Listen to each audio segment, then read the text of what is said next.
Merci beaucoup d'être resté avec nous et bienvenue pour ceux qui nous rejoignent. Nous sommes ici depuis la Foire nationale de Verdun sur l'espace Vivre et travailler en harmonie. Différentes conférences que l'on suit depuis le début du week-end où l'on parle travail, technologie, innovation, numérique. Et nous allons parler de matériaux biosourcés tout de suite avec notre prochain invité. Il est en visioconférence, on le retrouve tout de suite. Bonjour Julien Compin. Bonjour Tom, bonjour à tous. Vous êtes le responsable du service béton de chanvre, c'est chez Biosys. Merci d'être avec nous. Avec vous, on va parler donc d'innovation. Vous-même, je crois que vous habitez dans une maison au béton de chanvre. Oui, absolument, je suis dans une maison en béton de chanvre, monomure de 30 centimètres. Ouais. C'est les blocs Bio6 dont on va parler dans quelques instants. Alors justement, je crois que vous êtes venu avec une présentation. De quoi s'agit-il? Que sont les matériaux biosourcés? Très bonne question, Tom. Donc en fait, les matériaux biosourcés, ce sont des matériaux qui sont issus de ressources végétales ou animales. Donc, il y a plusieurs matériaux qui correspondent à ces critères. On peut parler de la paille, on peut parler du lin, on peut parler de laine de mouton. Et en ce qui nous concerne, les blocs de béton de chanvre Bio6 sont faits à partir de chanvre. Et si vous me le permettez, du coup, je vais à présent vous présenter plus exactement ce que nous, on sait faire à base de béton de chanvre. Parfait. Alors du coup, je vais vous partager une petite présentation qui va me permettre d'illustrer tout ça en images, hein. C'est plus sympa qu'avec des pavés de texte ou de longues phrases. Alors Tom, je dois vous préciser qu'il y a une petite erreur. La société ne s'appelle pas Bio6, c'est le nom du bloc de béton de chanvre. La société s'appelle Vieille Matériaux. Voilà, moi j'appartiens à la société Vieille Matériaux. Je ne vais pas trop vous ennuyer avec ça parce que ce n'est pas le propos aujourd'hui, mais simplement pour vous expliquer qui on est, la société Vieille Matériaux. On existe depuis 1963 et à la base, on fabrique des choses type parpaing, donc agglomérats de béton de ciment, des choses assez carbonées qui s'adressent aux maçons. Euh, et puis on a compris il y a quelques années que le marché était en train de changer, qu'il allait falloir décarboner le fait de construire. Donc on a fait de la recherche et de l'innovation pour proposer à nos maçons des solutions à base d'agglo, ce qu'ils connaissaient déjà, mais cette fois-ci plus en béton de ciment, mais plutôt en béton de chanvre. Voilà. Donc aujourd'hui, en 2022, on est une cinquantaine de collaborateurs. Et puis on réalise un chiffre d'affaires qui est de l'ordre de 30 millions d'euros par an. On est situé du côté de Besançon, dans le Doubs, du côté de la Suisse, si comme moi, vous n'êtes pas très très fort en géographie. Pareil, je vais passer assez vite sur l'historique, hein, c'est pas ça qui nous intéresse aujourd'hui. Il faut simplement noter comme grande date qu'on existe depuis 1963, donc on espère, on est là depuis un moment, puis on espère être là encore un moment. Aujourd'hui, on a deux activités principales. On est fabricant donc de blocs toujours béton, parpaing, ourdi, des choses à base de béton de ciment.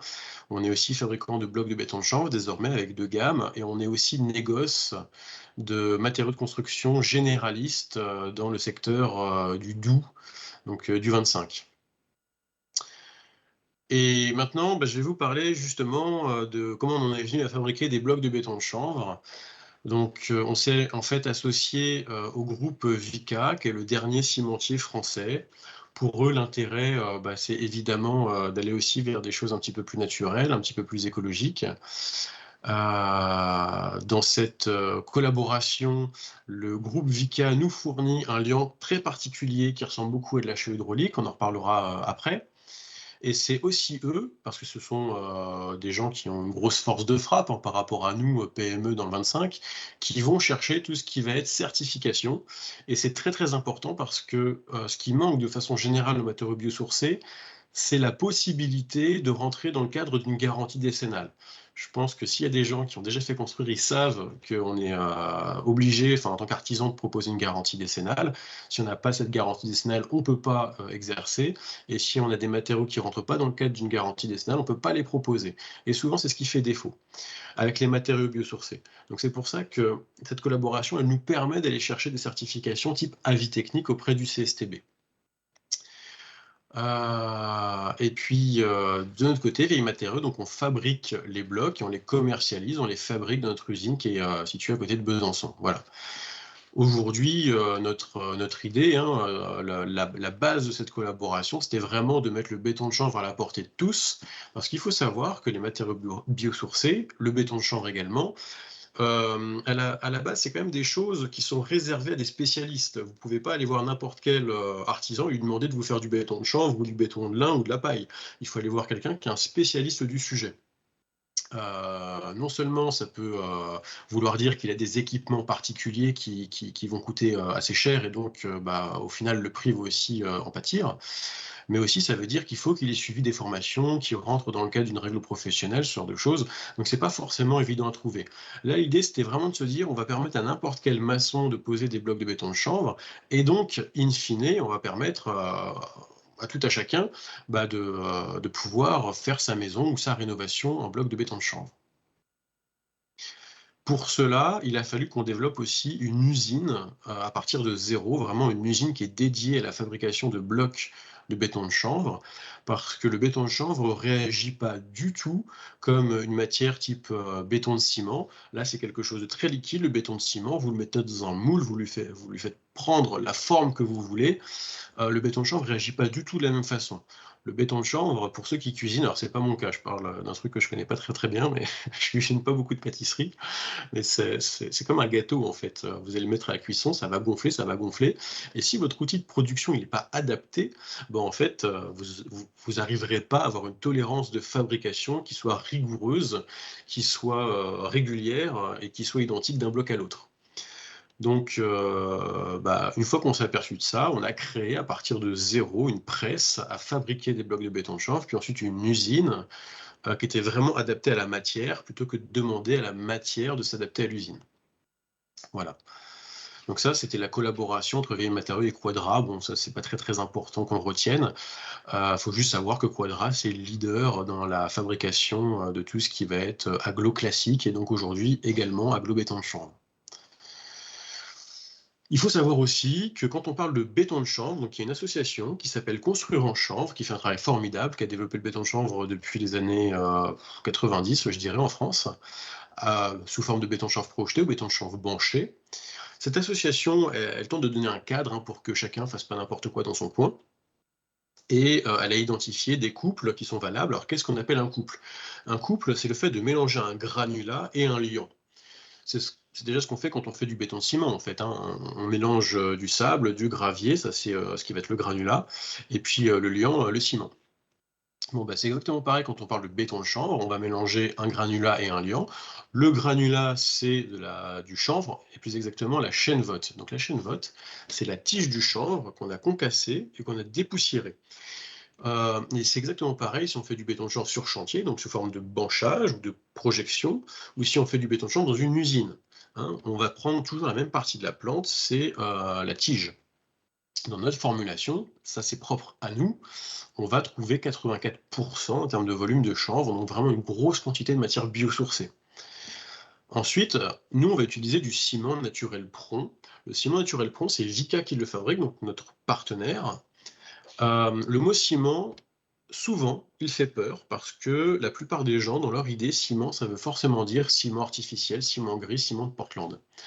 Il faut savoir qu'à la base, ciment ou chaux ou plâtre, ça désigne juste la roche en fonction de sa proportion de calcaire et d'argile. Ce sera plutôt du ciment, ce sera plutôt de la chaux, ce sera plutôt du plâtre. Alors, je ne connais pas toutes les subtilités avec le plâtre, mais en tout cas, c'est comme ça que ça se passe pour la chaux et le ciment.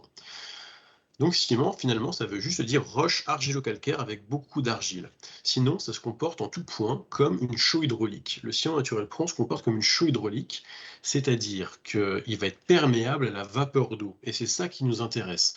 Le ciment gris, le ciment chimique de Portland, celui qu'on n'aime pas trop en général, il n'est pas perméable à la vapeur d'eau, il ne laisse pas passer la vapeur d'eau.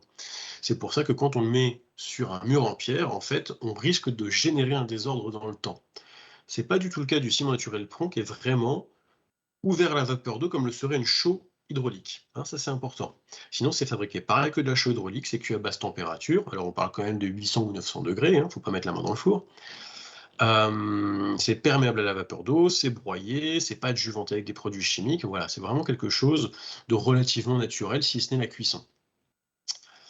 Cette formulation, donc, qui est assez fortement dosée en chaîne vote, la chaîne vote, donc la tige du chanvre, c'est ce qui va nous apporter de l'isolation, du pouvoir isolant. Comme dans notre formulation, on met beaucoup, beaucoup de chanvre, on a un pouvoir isolant qui est assez intéressant par rapport à ce qui se fait en chanvre. Pour les, pardon, pour les connaisseurs, on a une conductivité thermique, un lambda de 0,065. En gros, ça veut dire qu'avec 30 cm de béton de chanvre, on a 4,6 de résistance thermique. Et si ça ne vous parle pas, c'est déjà pas mal. C'est déjà pas mal.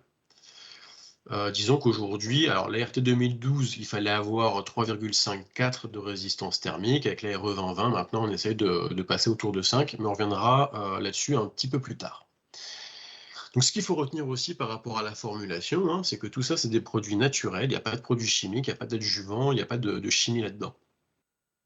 Et en termes d'impact carbone, on va être également très bon, puisqu'on va se situer autour de 0,89 kg de carbone pour 30 cm de bloc de béton de chanvre. C'est un impact carbone au ras les pâquerettes. Pareil, si vous ne connaissez pas bien, pour comparer, disons qu'une maison complète faite en bloc de béton de chanvre, quand vous mettez les finitions, le béton, la charpente, etc., vous allez, en béton de chanvre, avoir une maison qui va être autour de 15 kg de carbone par mètre carré de mur, alors qu'en parpaing, vous serez plutôt à 40, en briques au-delà de 40, en béton cellulaire à plus de 80. Donc on est vraiment sur un impact carbone du type maison ossature bois. Sauf que là, c'est les maçons qui peuvent le faire. Voilà, c'est exactement ce que je vous disais tout à l'heure, c'est l'impact carbone par rapport à différents types de matériaux. Donc là, ça nous donne l'opportunité d'avoir une maison à faible impact carbone qui va être très performante du point de vue thermique et qui, en plus, va avoir un surcoût qui est relativement bien maîtrisé. On l'a compris, Julien Copin, l'avantage, c'est le faible impact environnemental. En revanche, s'il y a un petit inconvénient à souligner, c'est notamment la résistance mécanique. Oui, tout à fait. Le béton de chanvre, c'est une matière végétale. Et comme toutes les matières végétales, on n'a pas des résistances mécaniques qui vont être aussi intéressantes qu'avec du parpaing ou de la brique. Donc là, c'est pas grave, on triche un peu. C'est-à-dire qu'on a une structure poteau-poutre en béton armé qui est associée au bloc. Donc on a des poteaux raidisseurs en fait dans tous les angles, de part et d'autre des ouvertures et en partie courantes de mur, exactement comme en maçonnerie traditionnelle, sauf que ici c'est la structure poteau-poutre en béton armé qui reprend tous les efforts. Donc il peut y avoir un petit peu plus de poteaux, surtout en façade nord, là où en général il y a assez peu d'ouvertures. Et le principe, c'est que les blocs Bio6 servent de coffrage à la structure en béton armé. Si demain, vous faites votre maison en bloc de béton de chanvre, et puis que dans 10 ans, vous enlevez tout le béton de chanvre parce que vous avez envie de faire autre chose, la maison, elle tient pareil. En revanche, le béton de chanvre, lui, ce qu'il vous apporte, c'est une isolation très performante, aussi bien thermique que acoustique. Et surtout, c'est un isolant qui va avoir une capacité assez intéressante, il va vous apporter de la masse. Tous ceux qui ont déjà souffert de la chaleur en été et puis qui ont trouvé refuge dans une maison en pierre savent de quoi je parle. On parle d'inertie, en fait, de déphasage. C'est-à-dire que les murs de la maison en pierre ou de la maison en béton de chanvre, comme ils ont de la masse par rapport à un isolant classique, ils vont stocker de la chaleur. Et comme la chaleur est dans les murs, elle n'est pas à l'intérieur, donc elle ne vous embête pas. Là, c'est le même principe. Il y a également un troisième phénomène qui s'ajoute à l'isolation et à la masse, c'est ce qu'on appelle la régulation de l'humidité. Bon, ça, c'est essentiellement l'apanage du béton de chanvre. Alors, c'est un peu technique, mais je vais simplifier au maximum. L'eau qui est dans le béton de chanvre peut se condenser, ou elle peut, au contraire, repasser sous forme liquide, s'évaporer ou se condenser, voilà. Et ça veut dire que quand ça se produit en hiver, ça va générer de la chaleur. Donc ça va vous chauffer gratuitement. Quand ça se produit en été, ça va absorber de la chaleur, donc ça va vous climatiser gratuitement. Vous combinez isolation plus inertie plus changement de phase, et en fait, vous allez avoir une habitation avec des températures qui sont relativement constantes toute la journée et toute l'année. Une question, Julien Compin, Mhm. sur la durabilité. Alors c'est une bonne question aussi parce que souvent les gens connaissent bien le parpaing, donc ils ne sont pas du tout inquiets de la durabilité dans le temps. En revanche, le béton de chanvre, ils connaissent un peu moins, et une des premières craintes qui arrivent, c'est oh là là, mais est-ce que ça va durer dans le temps? En France, on fait du béton de chanvre depuis les années 90. Il y a très très peu de sinistres sur les maisons en béton de chanvre. Très très peu de sinistres quand c'est fait dans le respect des règles Des règles? professionnelles. Voilà, c'est ça tout simplement, hein, des règles, des DTU, des avis techniques. À partir du moment où on fait attention à bien respecter les mises en garde, il n'y a aucun problème. Au contraire, le béton de chanvre il aura plutôt tendance à devenir de plus en plus résistant dans le temps, puisque le ciment naturel prompt qui est dans les blocs va continuer de faire sa prise et de devenir encore et encore plus robuste. Je ne J'ai sais, répondu à votre question? oui, Oui. je ne sais pas si vous aviez encore des éléments à nous présenter. Je peux peut-être vous en dire simplement un tout petit peu plus sur Ouais. ce système. Vous me dites du temps dont on dispose, Tom, je veux, je veux pas faire durer ça plus longtemps que le temps imparti. On en est à 24 minutes de présentation. Vous pensez qu'il nous reste combien de temps? Vous avez encore le temps de nous présenter ce que vous aviez Ok, à nous montrer. alors parfait. Je vais juste vous en dire un tout petit peu plus sur le système, parce que ce système, à mon sens, il est assez intelligent dans le sens où on emboîte les blocs comme des Lego. Vous voyez, c'est ce qu'on voit sur cette diapo. Il y a une forme de rainure et de languette sur les blocs. Donc en fait, il n'y a pas de mortier, il n'y a pas de colle. Et ça, c'est une très bonne nouvelle pour la thermique. Parce que si on mettait une épaisseur de mortier ou une épaisseur de colle, ça voudrait dire forcément qu'on a un pont thermique, puisqu'on n'a pas d'isolant ajouté à ces 30 cm de béton de chanvre. Le fait qu'on ait ce système rainure languette, déjà, c'est plus facile à mettre en œuvre pour le maçon, c'est assez rapide. Mais en plus, du point de vue thermique, on est vraiment optimisé. Ici, en plus, il faut noter que, bon, alors il faut à peu près 5 blocs pour faire 1 m² de mur. Il faudrait, à titre de comparaison, une dizaine de blocs d'agglo 50-20-20 pour faire 1 m² de mur. Mais les blocs de béton de chanvre à l'unité sont pas plus lourds que du parpaing. Donc en fait, votre maçon, quand il a fait 1 m² de mur, eh bien, il a porté 2 fois moins de poids que s'il l'avait fait en parpaing ou en brique. Il faut quand même noter que ce système, il est sous avis technique, donc ça c'est, comme je le disais tout à l'heure, excellent pour l'assurabilité, la garantie décennale, mais ça veut quand même dire qu'il faut respecter un certain cadre, on ne fait pas n'importe quoi. En l'occurrence, nous on l'utilise pour faire des habitations sur 2 niveaux plus les combles, et en zone sismique 1 à 3. Donc ça comprend une bonne grosse partie de la France, hein. Il y a quelques zones, notamment du côté de Belfort et puis de Nice, qui sont en zone sismique 4, mais c'est assez faible en termes de mètres carrés de Ouais. surface en France. L'essentiel est en zone sismique 1 à 3. Une question sur le prix, combien ça coûte ce béton de chanvre? Oui. Alors sur une maison, je vais raisonner sur la maison complète, hein. C'est pas une espèce d'acrobatie pour pas répondre directement à la question. C'est simplement que sur un mur en béton de chanvre, on va avoir un peu plus de poteaux, comme on l'a vu tout à l'heure. On va mettre un enduit à la chaux en finition extérieure, ce qu'on fera pas forcément et même plutôt rarement sur un mur en aglo. Donc il faut comparer maison complète par rapport à maison complète. Quand on compare une maison complète en béton de chanvre Bio6 par rapport à une maison complète parpaing plus laine de verre plus BA13, on a un surcoût qui est de l'ordre de 10 à 15% plus cher en béton de chanvre. Donc à l'acquisition, c'est clair, il ne faut pas se raconter d'histoire, c'est un peu plus cher. Maintenant, il faut quand même comprendre une chose, c'est que les habitations en béton de chanvre, elles sont très peu énergivores. Parce que l'hiver, vous chauffez assez peu du fait des caractéristiques que j'ai expliquées tout à l'heure. Vous avez de l'isolation, mais vous avez aussi de la masse qui va stocker la chaleur du chauffage, qui va vous la renvoyer. Et vous avez cette régulation de l'humidité qui va aussi générer de la chaleur et puis qui, en plus, va maintenir un taux d'humidité confortable, optimal. Je vous donne juste un exemple parce que ça, c'est important à comprendre. Si vous avez un taux d'humidité qui n'est pas optimal, bah vous allez chauffer à 19, 20, 21 degrés pour vous sentir bien. Si vous avez un taux d'humidité qui est optimal, vous allez peut-être chauffer à 17, 18 degrés et vous vous sentirez tout aussi bien. C'est exactement ce qui se passe quand vous sortez de chez vous. Des fois, il fait 0 degré, vous sortez de chez vous, vous avez un peu froid. Le lendemain, vous sortez de chez vous, il fait 0 degré, voire un peu moins, et puis vous n'avez pas si froid que ça. Qu'est-ce qui s'est passé? Bah, c'est peut-être le taux d'humidité qui a changé. Le Ouais. taux d'humidité, bon, vous avez compris l'idée. Hmm. Ce que, ce que, Donc, ce que vous nous dites, c'est que le surcoût du béton de chanvre est amorti puisqu'on consomme moins d'énergie. absolument. En fait, je peux pas exactement vous dire parce que ça dépend de tout à chacun. Je peux pas vous dire si c'est 5 ans, 10 ans, mais ce qui est certain, c'est que vos consommations énergétiques seront moins élevées dans une maison en béton de chanvre. L'énergie coûtant de plus en plus cher Ouais. du fait qu'il y a il y a un Une crise conflit, en énergétique, Europe de on en l'Est. parle beaucoup. Mm. C'est ça Et exactement. est-ce qu'il y a des Mais aides de l'État, notamment pour acheter du béton de chanvre? alors, pas sur la construction.